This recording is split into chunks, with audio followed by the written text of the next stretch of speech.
रिमझिम गिरे सावन पार्ट 2। और बाबा उस नवयुवक को घर के भीतर ले आए। फिर उसका ओवरकोट उतरवाकर बोले, बाबू साहब ये रही अंगीठी, आप हाथ पैर सेंक लीजिए। फिर बोले, झुम्पा जरा कटोरे में गरम दाल तो ले आ, बाबू साहब का गला सिंक जाएगा, ठंड लग रही होगी। तब घरों में बिजली नहीं हुआ करती थी, जैसे कि अभी मेरे खेत में नहीं है, लेकिन नीचे तो अब बिजली आ गई है, ऊपर पहाड़ों पर नहीं आई है। तब उस जमाने में दिए और लालटेन का सहारा लेना पड़ता था। लालटेन की रोशनी में मैंने उसका चेहरा देखा। गोरा रंग, गुलाबी होंठ, तीखी नाक, घने काले बाल, लंबाई भी अच्छी खासी थी। उसने भी मेरी ओर देखा और मैं दाल का कटोरा उसके हाथ में थमाकर रसोई में चली गई।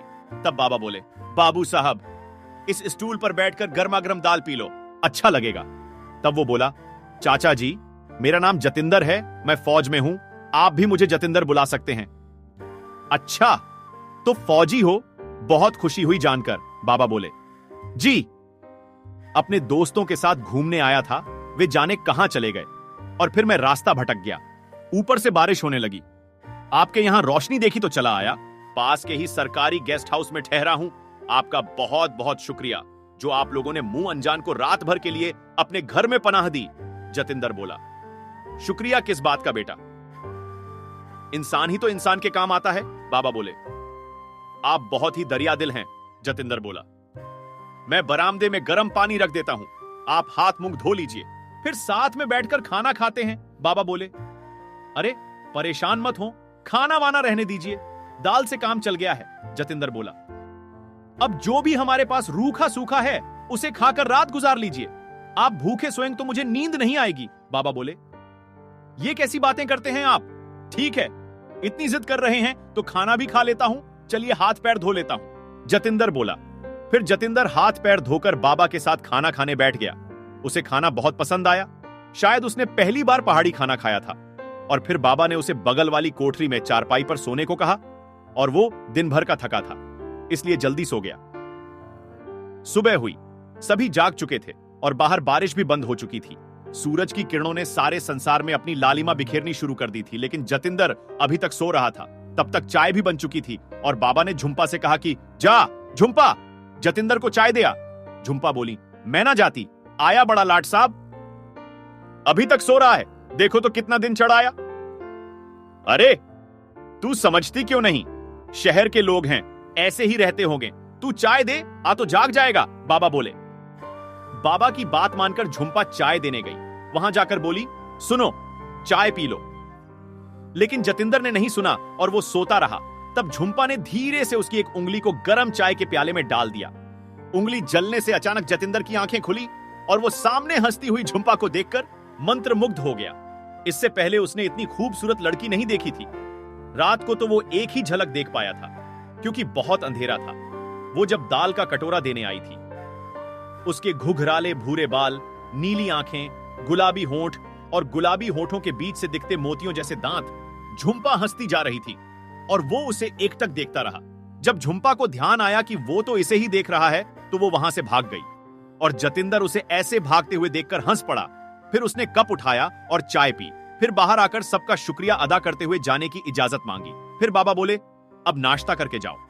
जतिंदर बोला, मेरे दोस्त परेशान हो रहे होंगे, सोच रहे होंगे मेरे बारे में कि मैं कहां रह गया, सब मेरा गेस्ट हाउस में इंतजार कर रहे होंगे, अब जाने की इजाजत दीजिए, अभी तो मैं यहां हफ्ते भर के लिए हूं, मिलने आता रहूंगा। ठीक है बेटा, अच्छा लगा तुमसे मिलकर, बाबा बोले। मुझे भी बहुत खुशी हुई आप लोगों से मिलकर। और इतना कहकर जतिंदर चला गया।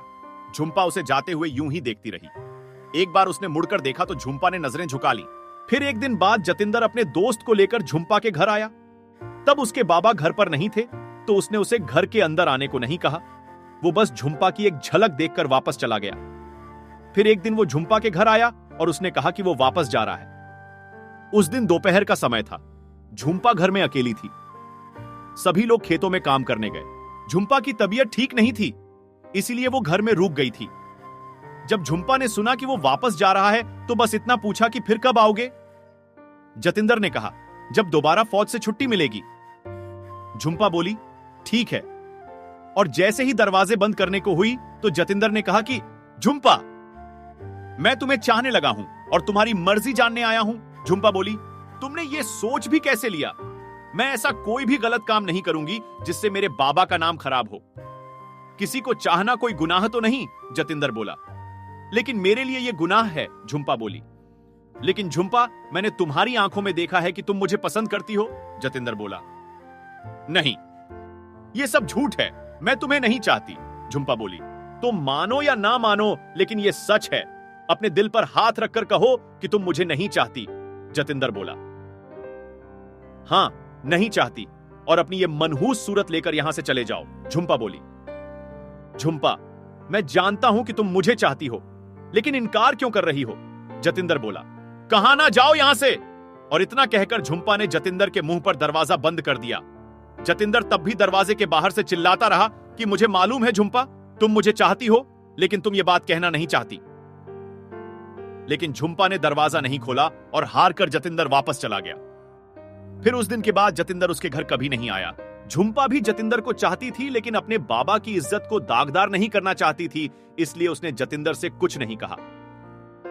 ऐसे दिन बीते, हफ्ते बीते और महीने भी बीते। जब भी बारिश होती तो बारिश के साथ साथ झुंपा की आंखें भी बरसने लगती। वो सचमुच उस परदेशी को चाहती थी, लेकिन कह नहीं पाई थी।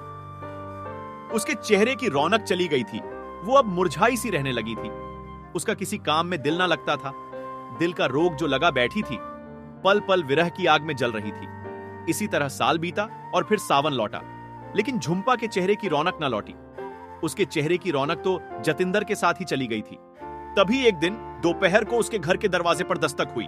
घर पर सिवाय झुंपा के कोई नहीं था, इसलिए दस्तक सुनकर झुंपा ने दरवाजा खोला। देखा तो सामने जतिंदर खड़ा था। जतिंदर को देखकर उसकी आंखों से झरझर आंसू बहने लगे। जतिंदर ने उसके आंसू पोंछने चाहे तो वो फौरन उसके सीने से लगकर बोली, कहां चले गए थे तुम, मुझे तड़पता हुआ छोड़कर? पता है तुम्हारे बिना मुझे कुछ भी अच्छा नहीं लगता था, मैं दिन भर रोती रहती थी। तुम उस दिन के बाद लौटे क्यों नहीं? इतना सब कुछ झुंपा ने एक सांस में कह डाला। इसका मतलब है कि तुम भी मुझे चाहने लगी हो, जतिंदर बोला। नहीं, मैं तुम्हें नहीं चाहती। और इतना कहकर झुंपा जतिंदर से दूर हट गई और अपने आंसू पोंछने लगी।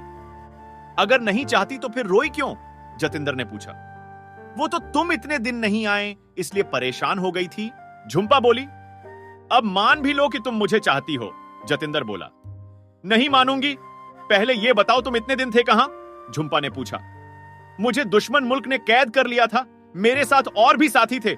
बड़ी मुश्किलों में उन्होंने हमें छोड़ा, जब हमारे मुल्क ने उस मुल्क के कुछ लोगों को छोड़ा उसके बदले में, जतिंदर बोला। मुझे यकीन नहीं होता, झुंपा बोली। यकीन नहीं होता तो ये देखो मेरी पीठ पर चोट के निशान। जतिंदर ने अपनी शर्ट ऊपर करते हुए पीठ घुमाकर झुंपा को निशान दिखाते हुए बोला। निशान देखकर झुंपा सिहर उठी और बोली, इतना कुछ सहा तुमने वहां? जो दर्द तुमने दिया था उसके बदले में यह दर्द तो कुछ भी नहीं था। तुमने मेरा दिल तोड़ दिया झुंपा,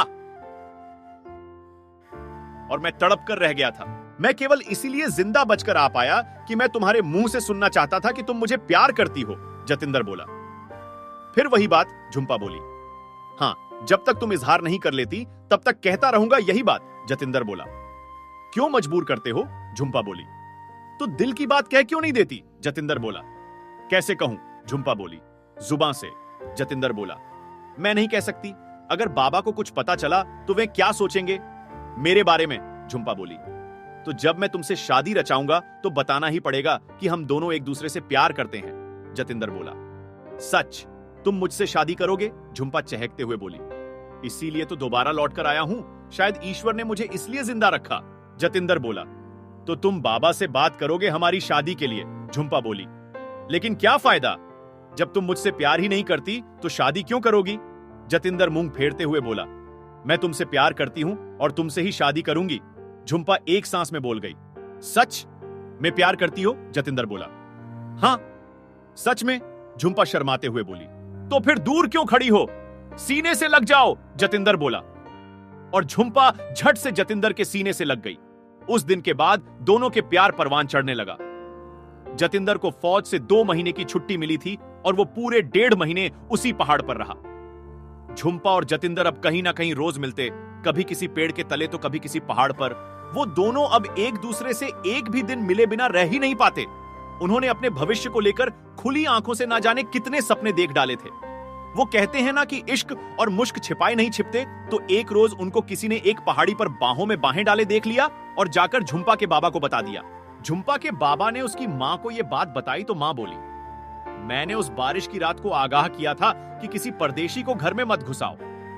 लो अब भुगतो। कहानी जारी रहेगी। आगे की कहानी अगले भाग में। अगला भाग जल्द ही आएगा। कमेंट में जरूर बताएं कि आपको कहानी कैसी लगी। कहानी अच्छी लगी है तो वीडियो को लाइक कीजिए, शेयर कीजिए और हमारे चैनल को सब्सक्राइब करके बेल आइकॉन को भी दबा लीजिए, ताकि मैं जब भी वीडियो अपलोड करूं आपको वीडियो का नोटिफिकेशन मिल सके। तो चलिए दोस्तों, मिलते हैं नेक्स्ट वीडियो में। तब तक के लिए bye and thanks for watching video.